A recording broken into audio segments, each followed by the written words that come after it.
നിങ്ങൾക്ക് ഞങ്ങളുടെ കഥ ഇഷ്ടമായെങ്കിൽ ഉറപ്പായും ഞങ്ങളുടെ ചാനൽ സബ്സ്ക്രൈബ് ചെയ്യൂ. വീണ്ടും പുതിയ വീഡിയോസിനായി താഴെ കാണുന്ന ബെൽ ഐക്കണും ഉറപ്പായും ക്ലിക്ക് ചെയ്യൂ. നിന്നെ ഞാൻ വീട്ടിൽ കൊണ്ടുവന്ന് ഏറ്റവും വലിയ തെറ്റ് ചെയ്തു. നീ ചിരിക്കുന്നുമില്ല, കണ്ണുമില്ല, കണ്ണൊക്കെ പൊട്ടിപ്പോയി. ഈ പാവയെ അതേ പഴയ വീട്ട് ഞാൻ വലിച്ചെറിഞ്ഞിട്ട് വന്നിരിക്കണം. നിനക്ക് വീട്ടിൽ ജീവിക്കാൻ അർഹതയില്ല. അപ്പം മൂലയിൽ വീണിരുന്ന ആ പാവയുടെ അതിന്റെ ഒരു കണ്ണ് തിളങ്ങിക്കൊണ്ടിരുന്നു. അത് ദേഷ്യത്തെ പറഞ്ഞു, നീ എന്നെ സ്നേഹിക്കുന്നു എന്ന് കരുതി, പക്ഷേ നീയും എന്നെ വെറുക്കുന്നു എന്ന് എനിക്കിപ്പോ മനസ്സിലായി. എന്റെ കണ്ണു നോക്കി നീ എന്നെ കളിയാക്കുന്നു. നീയും മറ്റുള്ളവരെ പോലെയാണ്. കുഴപ്പമില്ല, ഇപ്പൊ നീ മരിച്ചു പോകേണ്ട സമയമെത്തി. അതിനുശേഷം അപർണയുടെ അലറൽ ശബ്ദം കേട്ടു.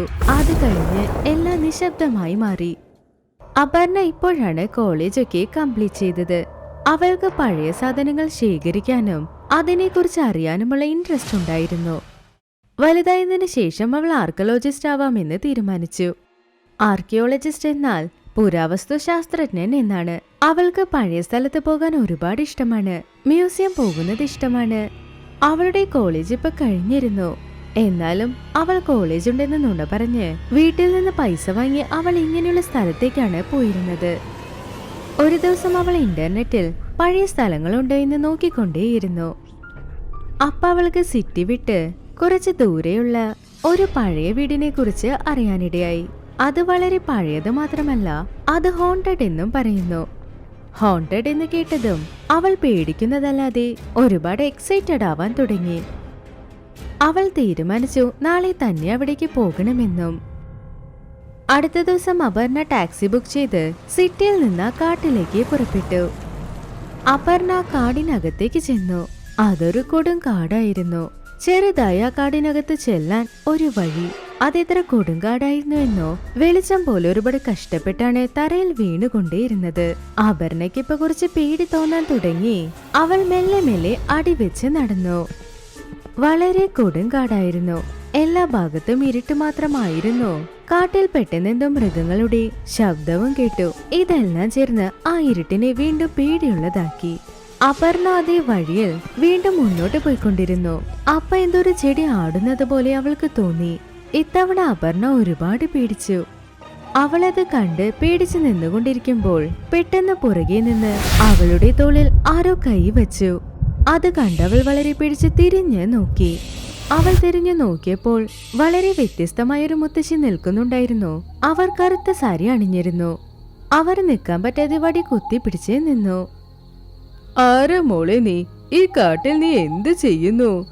മുത്തശ്ശി, എന്റെ പേര് അപർണ. ഞാൻ ആ കാട് പിടിച്ച ബംഗ്ലാവ് എവിടെയാണെന്ന് നോക്കി വന്നതാ. പഴയ കെട്ടിടം എന്ന് മുത്തശ്ശിയോട് പറഞ്ഞതും അവരുടെ മുഖം തന്നെ മാറി. ആ പഴയ കെട്ടിടമോ? നിനക്ക് നിന്റെ ജീവനിൽ ആഗ്രഹമില്ലേ?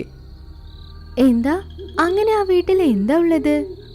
രഹസ്യങ്ങളൊക്കെ രഹസ്യമായി ഇരിക്കട്ടെ, അല്ലെങ്കിൽ നീ ഒരു രഹസ്യമായി മാറും. ഞാൻ നിനക്ക് മനസ്സിലാക്കി തരാൻ ശ്രമിക്കുകയാ. ബാക്കിയല്ല നിന്റെ ഇഷ്ടം. അങ്ങനെ പറഞ്ഞ മുത്തശ്ശി അവിടെ നിന്ന് പോയി. അപർണ ഒരു നിമിഷം അവിടെ മിണ്ടാതെ നിൽക്കുന്നുണ്ടായിരുന്നു. അവളുടെ മനസ്സിൽ ഒരുപാട് ചോദ്യങ്ങൾ ഉണ്ടായിരുന്നു. ആ മുത്തശ്ശി എന്നെ അവിടെ പോകരുതെന്ന് എന്തിനാ തടഞ്ഞത്? എല്ലാവരും പറയുന്ന പോലെ ഇത് ഹോണ്ടഡ് ആണോ, അതോ എന്തെങ്കിലും പഴയ കെട്ടിടത്തിൽ നാട്ടുകാർ എന്തെങ്കിലും ചെയ്ത കഥയാണോ ഇത്? അങ്ങനെയൊക്കെ ചിന്തിച്ചു കൊണ്ടിരുന്നു. അതുപോലെ ഒരുപാട് കുഴപ്പത്തിൽ അവൾ അവിടെ നിൽക്കുന്നുണ്ടായിരുന്നു. അവസാനം അവൾക്ക് ആ പഴയ ബിൽഡിംഗ് കാണാനുള്ള ആഗ്രഹം അവിടെ പോകാനായി പ്രേരിപ്പിച്ചു. അത് കഴിഞ്ഞ് അവൾ വീണ്ടും ധൈര്യത്തിൽ ആ പഴയ വീട്ടിലേക്ക് പോയി. കുറച്ചു ദൂരത്തില് അവൾക്ക് ആ പഴയ വീട് കാഴ്ചയിൽ കണ്ടു. കാണാൻ ആ വീട് വളരെ പഴയതായിരുന്നു. അതും കാടിന് നടുക്കെയുള്ളത് കൊണ്ട് വളരെ ഭയങ്കരവുമായിരുന്നു. അപർണ മെല്ലെ മെല്ലെ നടന്ന് മുന്നോട്ട് നീങ്ങി. അവൾ ആ വാതിലിന് അടുത്ത് ചെന്ന് മെല്ലെ ആ വാതിൽ ഒരു കൈ കൊണ്ട് തള്ളി. അപർണ ശരിയെന്ന് പറഞ്ഞ മുറിയിലേക്ക് പോകുന്നതിന് മുന്നേ അകത്തു നിന്ന് ഒരുപാട് വവ്വാലുകൾ പെട്ടെന്ന് പുറത്തേക്ക് വന്നു. ഒരു നിമിഷം അപർണയുടെ ഹാർട്ട് ബീറ്റ് ടപ്പ് ടപ്പ് എന്ന് അടിച്ചു. പിന്നെ അവൾ മെല്ലെ സമാധാനപ്പെട്ടു. അങ്ങനെ അവൾ സ്വയം സമാധാനപ്പെടുത്തി ആ പഴയ ബിൽഡിങ്ങിനകത്തേക്ക് ചെന്നു. അവിടെയും വളരെ ഭയങ്കരമായിരുന്നു. അപർണ മെല്ലെ മെല്ലെ ആ ബംഗ്ലാവ് ശ്രദ്ധിക്കാനായി തുടങ്ങി. ആ ബംഗ്ലാവ് വളരെ പഴയതാണ്, പക്ഷെ പണിയുമ്പോൾ വളരെ ഗംഭീരമായി പണിതിരുന്നു. മുഴുവനും ചുറ്റി കണ്ടതിന് ശേഷം അപർണ ചിന്തിച്ചു, ആ മുത്തശ്ശി ആവശ്യമില്ലാതെ പീഡിപ്പിച്ചതാ. എത്ര നേരമായി ഞാൻ ഇവിടെ ഇരിക്കുന്നു, എനിക്കൊന്നും സംഭവിച്ചില്ലല്ലോ. ഓക്കെ, ഇന്നത്തെ ദിവസം നന്നായിരുന്നു. ഇപ്പൊ വീട്ടിലേക്ക് പോകണം, ഒരുപാട് വൈകി. അങ്ങനെ വിചാരിച്ച അപർണ പുറത്തേക്ക് നടക്കുമ്പോൾ പുറകെ എന്തോന്ന് വീഴുന്ന ശബ്ദം കേട്ടു. അവൾ ശരിയെന്ന് പറഞ്ഞ് പുറകെ തിരിഞ്ഞു നോക്കി. കല്ലിൽ ചെയ്തൊരു പ്രതിമ. അതിന്റെ ഒരു കണ്ണ് വളരെ ഭംഗിയായ കല്ലിൽ ഉണ്ടാക്കിയിരുന്നു. പക്ഷെ മറ്റൊരു കണ്ണിലെ കല്ല് എവിടെ വീണിരുന്നു. ആ പാവ കാണാൻ വളരെ വ്യത്യസ്തമായിരുന്നു, വളരെ പഴയതുമായിരുന്നു. പക്ഷെ അപർണയ്ക്ക് പഴയ സാധനങ്ങൾ ഒരുപാട് ഇഷ്ടമാണല്ലോ. അതുകൊണ്ട് ആ പാവ കണ്ടതും അവൾക്ക് ഒരുപാട് ഇഷ്ടപ്പെട്ടു. ആഹാ, ഈ പാവ വളരെ ഭംഗിയുണ്ടല്ലോ. ആരും ചിന്തിച്ചിട്ടുണ്ടാകില്ല ആ കാലത്ത് കല്ലിൽ ഉണ്ടാക്കിയ പാവയൊക്കെ ഉണ്ടെന്ന്. ഇത് ഞാൻ എടുത്തുകൊണ്ട് പോകുന്നു. അപർണ ബാഗ് ഓപ്പൺ ചെയ്ത് ആ പാവയെ അവളുടെ ബാഗിൽ വെച്ചുകൊണ്ടുപോയി. അപ്പ ആ പാവയുടെ ഒരു കണ്ണ് മാത്രം ജ്വലിക്കാനായി തുടങ്ങി. ആ പാവയെ ബാഗിൽ വെച്ചുകൊണ്ട് അപർണ അവിടെ നിന്ന് പുറപ്പെട്ടു. വീട്ടിലേക്ക് വന്നതിന് ശേഷം അപർണ പാവയെക്കുറിച്ച് ആരോടും പറഞ്ഞില്ല. രാത്രി ഉറങ്ങുന്ന സമയത്ത് ആ ബൊമ്മയെ ബാഗിൽ നിന്ന് എടുത്തു. ഒരു കാര്യം ചെയ്യാം, ഈ ബൊമ്മയെ ആരെങ്കിലും കണ്ട അവർ വലിച്ചെറിയും ഇതിനെ. അതുകൊണ്ട് ഞാൻ ഈ പാവയെ എന്റെ അലമാരയിൽ വെച്ചോളാം. അങ്ങനെ പറഞ്ഞ അപർണ അവളുടെ ഡ്രോ ഓപ്പൺ ചെയ്ത് അതിനകത്ത് പാവയെ വെച്ച് ഉറങ്ങി. രാത്രി ആയതും ആ ഡ്രോ തന്നെ തുറന്നു. അതിൽ വച്ചിരുന്ന ആ പാവ എഴുന്നേറ്റിരുന്നു. ആ ഇരുട്ടിൽ അതിന്റെ കണ്ണ് ജ്വലിച്ചുകൊണ്ടും ഇരുന്നു. ആ പാവ മെല്ലെ മെല്ലെ അപർണയുടെ അടുത്തേക്ക് വന്നു. അത് കഴിഞ്ഞ് അപർണയുടെ അടുത്ത് തന്നെ കിടന്നുറങ്ങി. അടുത്ത ദിവസം വേലക്കാരി അപർണയുടെ മുറി വൃത്തിയാക്കാൻ വന്നപ്പോൾ അവിടെയുള്ള ആ പാവയെ കണ്ട് അവർ ഷോക്കായി പോയി. എന്താ ഇത്? ഇത് കാണാൻ ഒരു പാവയെ പോലുണ്ട്, പക്ഷെ കല്ലിൽ ആരെങ്കിലും പാവകൾ ചെയ്യുമോ? അപ്പ അപർണ കണ്ണു തുറന്ന് അവൾ നോക്കുമ്പോൾ വേലക്കാരി ആ ബൊമ്മ വെച്ചുകൊണ്ടിരുന്നു. ഉടനെ ആ പാവ അവരുടെ കയ്യിൽ നിന്ന് അപർണ വാങ്ങിക്കൊണ്ട് ദേഷ്യത്തിൽ പറഞ്ഞു, ഈ പാവ നിനക്ക് എങ്ങനെ കിട്ടി? നിങ്ങൾ കിടന്നിരിക്കുന്ന സ്ഥലത്തിനടുത്തുണ്ടായിരുന്നു. ഞാൻ കിടക്കുന്ന സ്ഥലത്തോ? അതെ, പക്ഷേ ഇത് നിങ്ങൾക്ക് എങ്ങനെ കിട്ടിയത്? അതൊക്കെ വിടും, പക്ഷേ നിങ്ങൾ ഈ പാവയെക്കുറിച്ച് ആരോടും പറയണ്ട പ്ലീസ്. കാണാൻ തന്നെ ഈ പാവ വളരെ മോശമാ. അതുമല്ലാതെ അതിനൊരു കണ്ണ് പോലുമില്ല. ഇതുപോലുള്ള പാവയെക്കുറിച്ച് ഞാൻ എന്തിനാ വേറെ ആളോട് പറയുന്നത്? വേലക്കാരി ചിരിച്ചുകൊണ്ടേ അവിടെ നിന്ന് പുറത്തേക്ക് പോയി. അപ്പുറത്ത് ആ പാവയുടെ കണ്ണിൽ വ്യത്യസ്തമായ മിന്നൽ കണ്ടു. അടുത്ത ദിവസം അപർണ ഉറക്കത്തിൽ നിന്ന് എഴുന്നേൽക്കുമ്പോൾ അവരുടെ അമ്മ വളരെ സങ്കടപ്പെട്ട് സോഫയിൽ ഇരിക്കുന്നുണ്ടായിരുന്നു. എന്ത് പറ്റിയമ്മേ, നിങ്ങൾ സങ്കടത്തിലാണല്ലോ. നമ്മുടെ വീട്ടിലെ വേലക്കാരിയെ ഇന്നലെ ആരോ കൊന്നു. എന്ത്? കൊന്നെന്നോ? പക്ഷെ ആരാണ്? എന്തു പറയാനാ, അവളുടെ ബോഡി കാണുമ്പോ എന്താ തോന്നുന്നെന്നോ, കൊന്നത് മനുഷ്യരല്ല, എന്തൊരു മൃഗമാണെന്ന്. അവളുടെ മൊത്ത ശരീരത്തിലും പരിക്കായിരുന്നു. അവൾക്ക് ഒരു കണ്ണ് പോലുമില്ല. അയ്യോ ദൈവമേ, നീ ഇതിനെ കുറിച്ച് അധികം ചിന്തിക്കണ്ട. പോ, ഫ്രഷ് ആയിട്ട് വാ, ഞാൻ നിനക്ക് വേണ്ടി ടിഫൻ ഉണ്ടാക്കാം. അവരാ വീടിന്റെ വേലക്കാരിയാണ്, പക്ഷേ പല വർഷങ്ങളായി പണിയെടുക്കുന്നത് കൊണ്ട് അവരുടെ വീട്ടിലെ ഒരാളായിരുന്നു. അതുകൊണ്ട് അവർ മരിച്ചുപോയതിൽ എല്ലാവർക്കും സങ്കടമായിരുന്നു.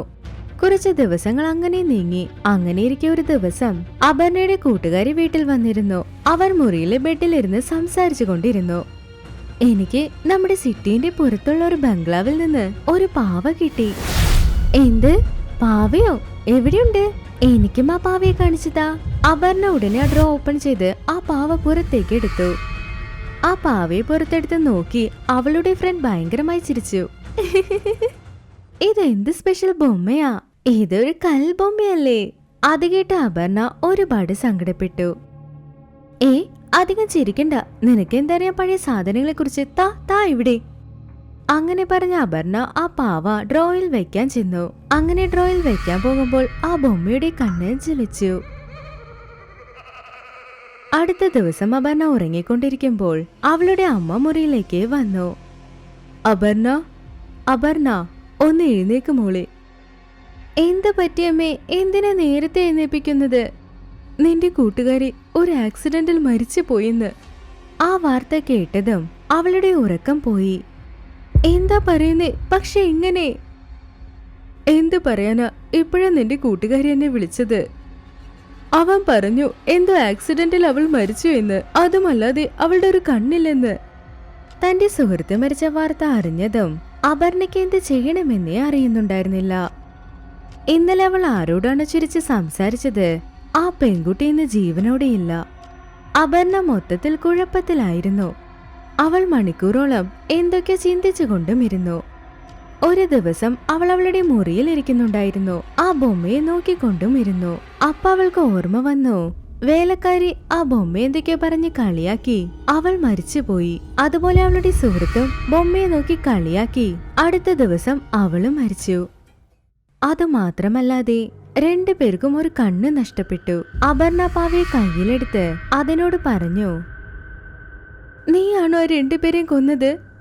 പറ, നീയാണോ 2 പേരെയും കൊന്നത്? പറ, എന്താ മിണ്ടാത്തത്? അപ്പ ആ പാവയുടെ ഒരു കണ്ണ് മൂടി തുറന്നു. അപർണ അത് ശ്രദ്ധിച്ചു.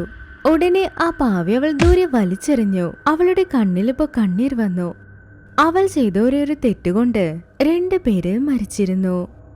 നിന്നെ ഞാൻ വീട്ടിൽ കൊണ്ടുവന്ന് ഏറ്റവും വലിയ തെറ്റ് ചെയ്തു. നീ ചിരിക്കുന്നുമില്ല, നിനക്കൊരു കണ്ണുമില്ല, കണ്ണ് പൊട്ടിയിട്ടുണ്ട്. ഈ ബൊമ്മയെ അതേ പഴയ വീട്ടിൽ ഞാൻ വലിച്ചെറിഞ്ഞിട്ട് വന്നിരിക്കണം. നിനക്ക് വീട്ടിൽ ജീവിക്കാൻ അർഹതയില്ല. അപ്പ മൂലയിൽ കിടക്കുന്നുണ്ടായിരുന്ന ആ പാവ അതിന്റെ ഒരു കണ്ണ് ജ്വലിച്ചുകൊണ്ടിരുന്നു. അത് ദേഷ്യത്തിൽ പറഞ്ഞു, നീ എന്നെ സ്നേഹിക്കുന്നു എന്ന് കരുതി, പക്ഷേ നീയും എന്നെ വെറുക്കുന്നു എന്ന് എനിക്കിപ്പോ മനസ്സിലായി. നീ എന്റെ കണ്ണു നോക്കി എന്നെ കളിയാക്കുന്നു. നീയും മറ്റുള്ളവരെ പോലെയാ.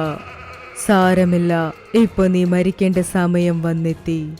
അത് കഴിഞ്ഞ് അപർണയുടെ അലറൽ ശബ്ദം കേട്ടു.